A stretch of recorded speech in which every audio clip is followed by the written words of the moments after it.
So I did, for the disease, for the first one, I did the rabies. So disease presentation, rabies.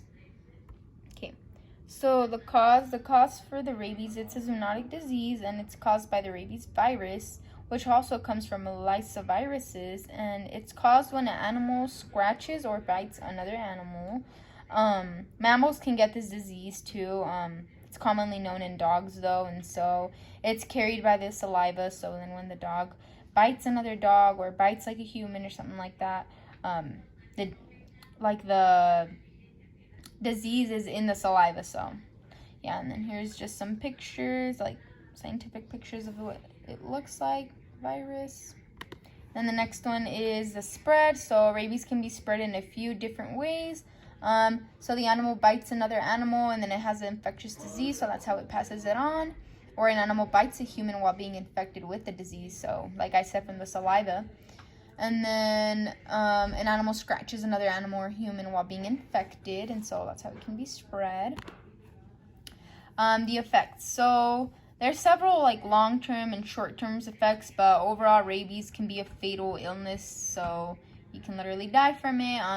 Weaknesses in the arms and the legs, problems with eye movements, trouble speaking as a human, and for dogs, like aggressiveness and destructive behavior.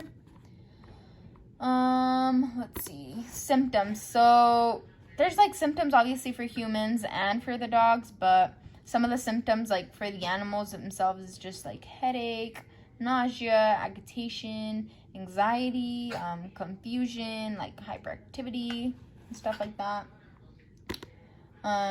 So the prevention. So prevention from the rabies is just keeping your pets' vaccinations up to date. So just make sure that they have their rabies vaccines and other vaccines as well.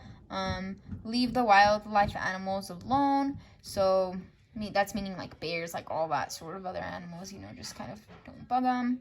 Avoid contact with unknown animals. So even dogs or cats, like if you don't know them, like don't touch them, or at least without asking the owner, And just keep your own pet away from danger. So keep your pet away from the wildlife animals. Make sure it's on a leash, And yeah.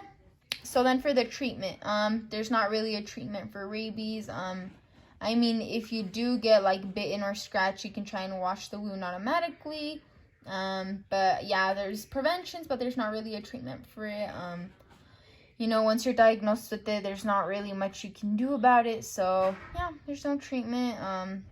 There's vaccines to prevent it, but that's about all you can do. And yeah, that was my first PowerPoint for my first disease, which was the rabies.